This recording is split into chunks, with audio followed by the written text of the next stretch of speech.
Hello, I'm Irina Kyulanova. I'm based at the Department of English and American Studies at Sofia University, and I'm going to talk about the lessons about plagiarism that can be learned from teaching translation online, and how these lessons may be applied to detecting and preventing AI-assisted plagiarism in academic writing on other courses in higher education.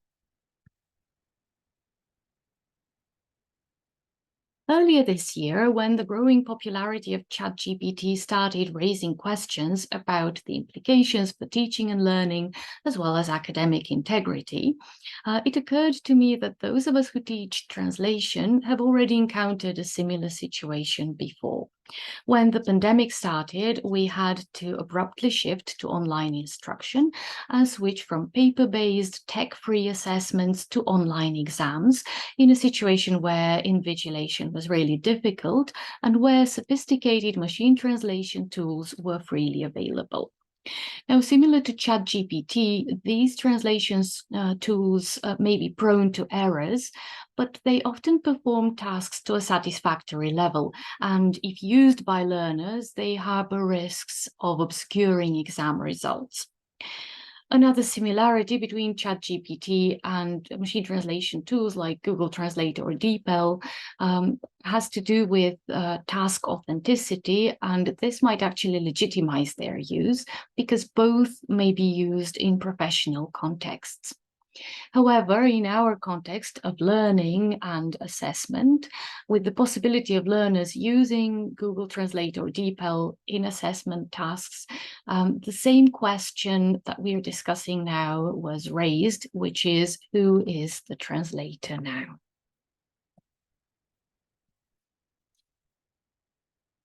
Before moving on to the lessons learned in trying to answer this question, I'd like to look at the specific context in which such lessons may apply.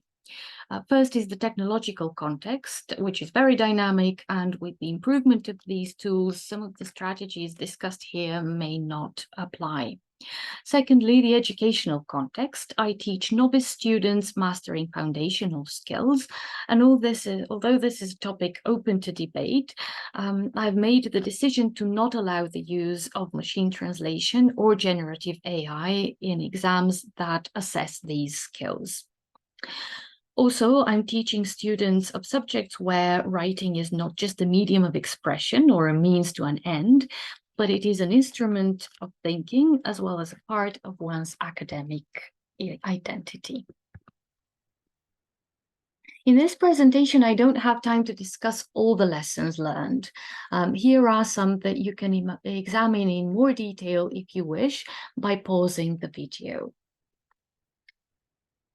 I'm now going to focus on two other strategies, the first one being designing assessment tasks where human learners outperform AI-based systems for now, and potentially make the use of these AI-based systems futile.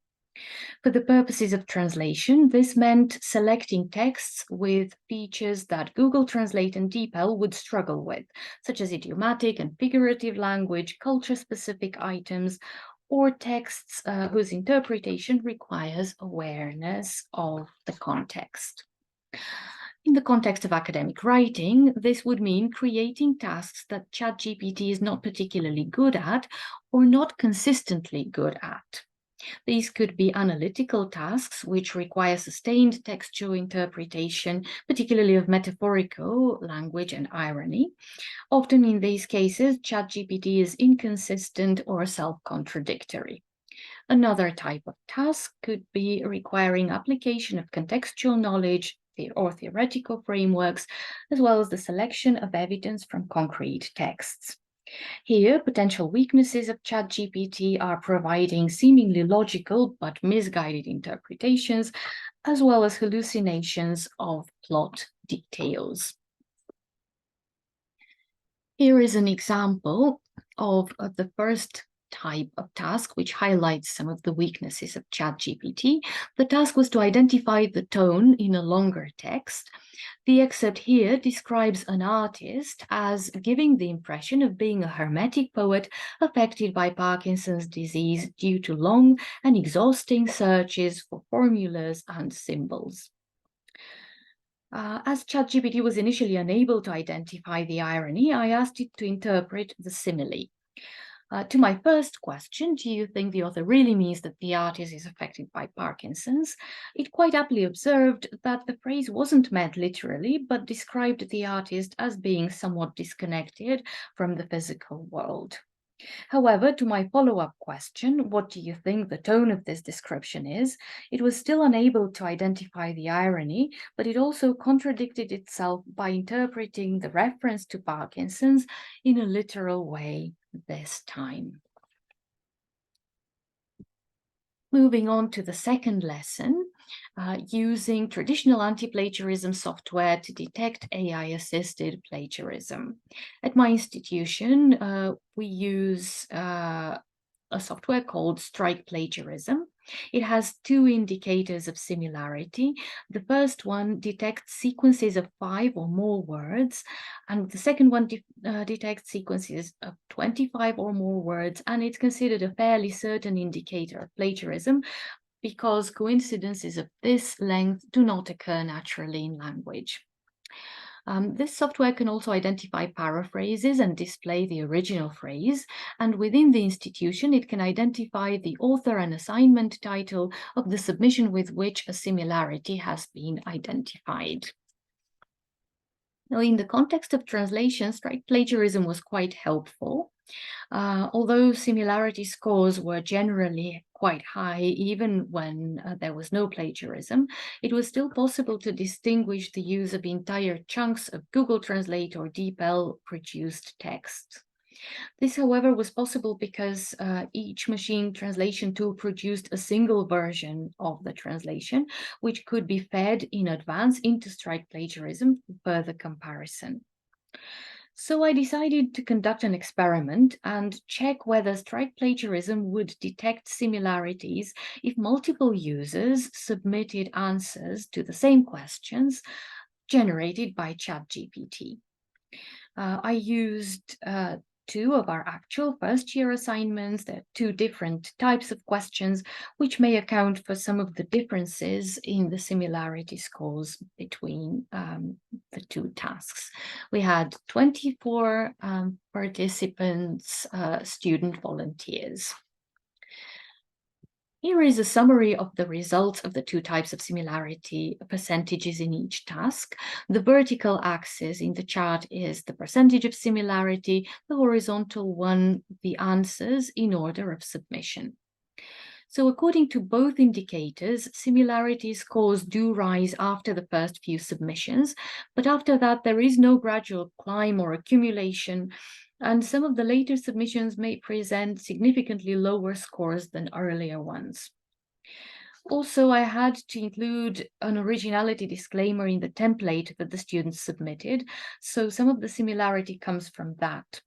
For Q2, the second indicator of sequences of 25 words or more, wherever it's below 10%, it would mean that that's just the disclaimer and plagiarism has not been detected. So generally, the responses by ChatGPT were structurally and linguistically varied, and the 25-word indicator wasn't useful for detecting similarity.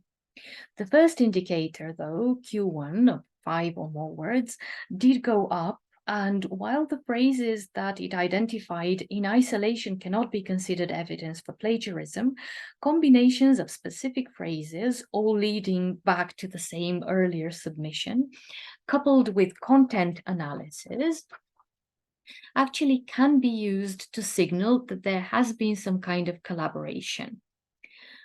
Here is an example of one submission with fairly low similarity scores, but where the combination of highlighted phrases is sufficient cause for concern regarding authorship. So, in conclusion, a traditional program like Strike Plagiarism has some success in identifying plagiarism when multiple learners perform the same tasks and try to use ChatGPT, attributing similarity to collaboration between learners.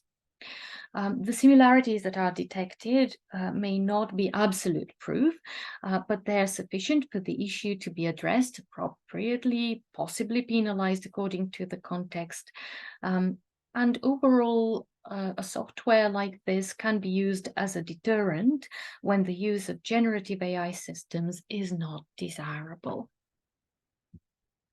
Here is my reference list and further reading suggestions. And finally, I would like to thank my colleagues for the ongoing conversations that my presentation draws on, and also special thanks for my students who joined the experiment and with their enthusiasm helped to reach these conclusions. Thank you very much. Thank you very much for your attention, and I look forward to your questions.